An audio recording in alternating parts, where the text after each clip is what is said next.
Marlowe Hood again with Joane Tilouine from AFP.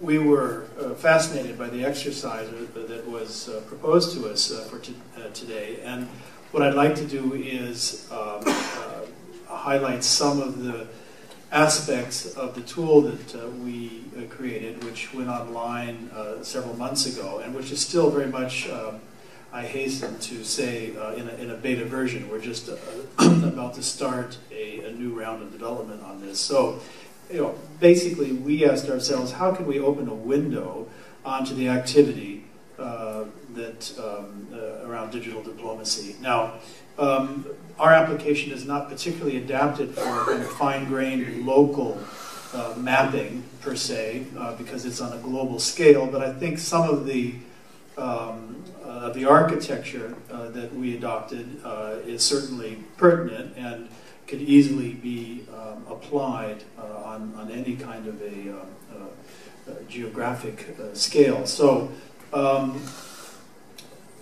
basically everything that you see here is generated on top of a database which includes about 4,500 accounts that we selected one by one with the help, as Joane said earlier, with the AFP, help of the AFP network around the world. It's not something that we could have done for language reasons and resource reasons on our own. We're simply unable to pull all that information together. But here, on the home screen, you can indicate what country you are from, or what country you want to highlight, and a certain number of things are automatically generated in relation to that. So the first thing we have here is, for example, a map of the e-diplomatic network, if you will, of Great Britain, with the little spots basically are embassies that have Twitter accounts. You can see they all emanate from London. The flags, on the other hand, I think that's one of the more interesting aspects of our application in relation to what we're talking about today, are try and give some sense of the dialogue, and I put dialogue in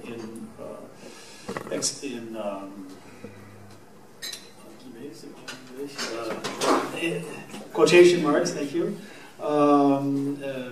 And you'll see why. So our database is divided by country, and as Gergely pointed out, our notion of, we cast our net very large. We tried to basically create an ecosystem or that would represent the activity of all the actors, ranging from heads of state and ministers to experts, people in think tanks, like many of you here today, activists, NGOs, right on down to hacktivists, and we even have a place for some terrorist organizations who are active, present on Twitter, though we decided finally to put them, to sort of separate them from the rest of the application.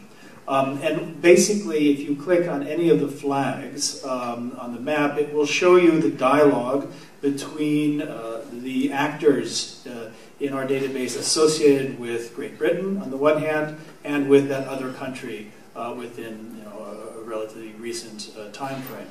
For example, this would be for Denmark.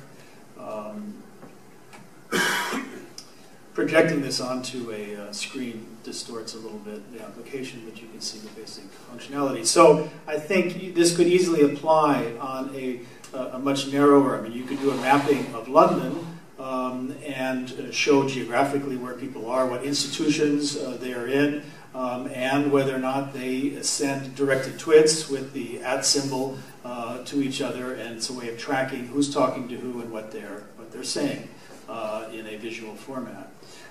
We've also included what are the top hashtags that are generated out of our database. The whole premise of this application is how do you eliminate the noise?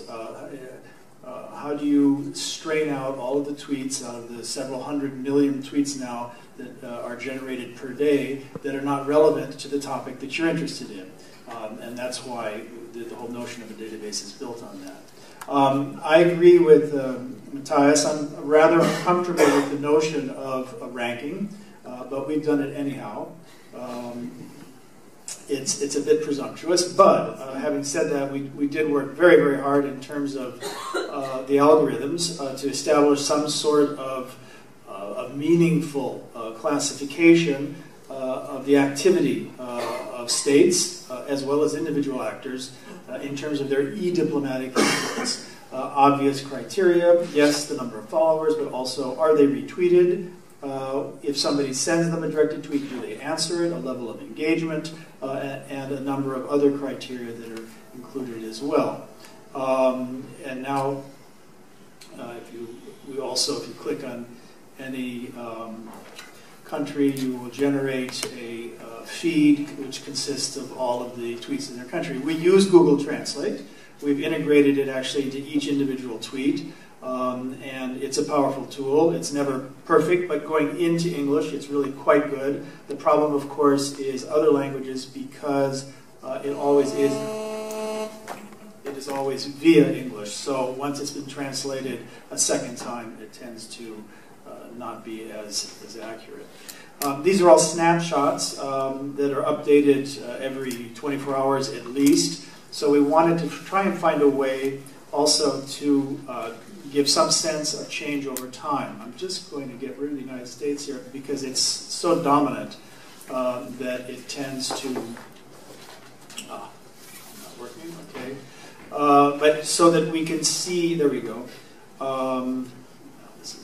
We actually kind of stabilized the database around about here in August.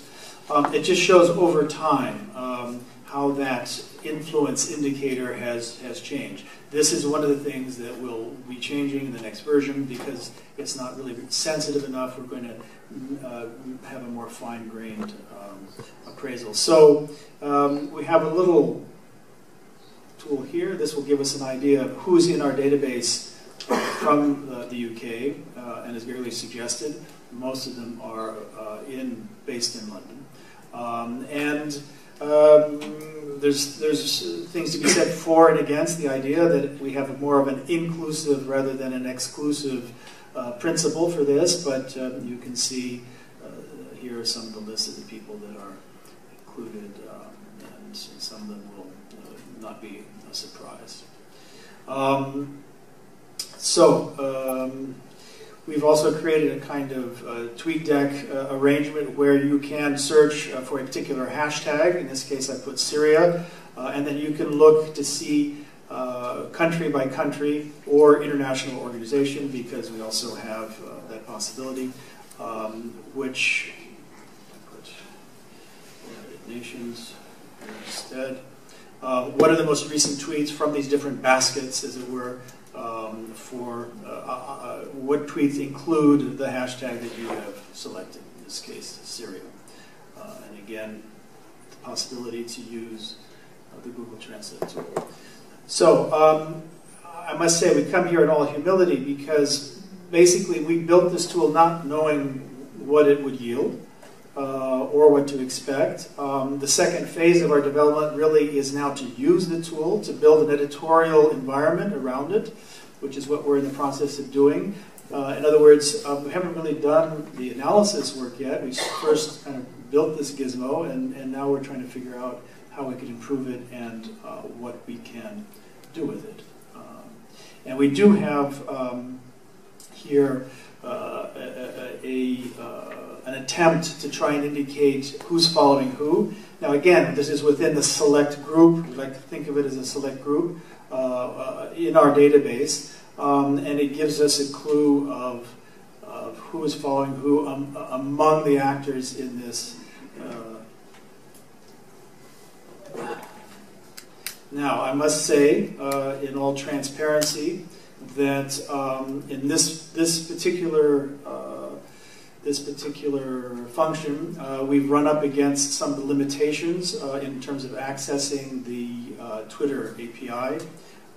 And that it doesn't reflect really all of the connections, but we've learned here today that we've got some good leads on how we can get around that. So I think I'll just end there.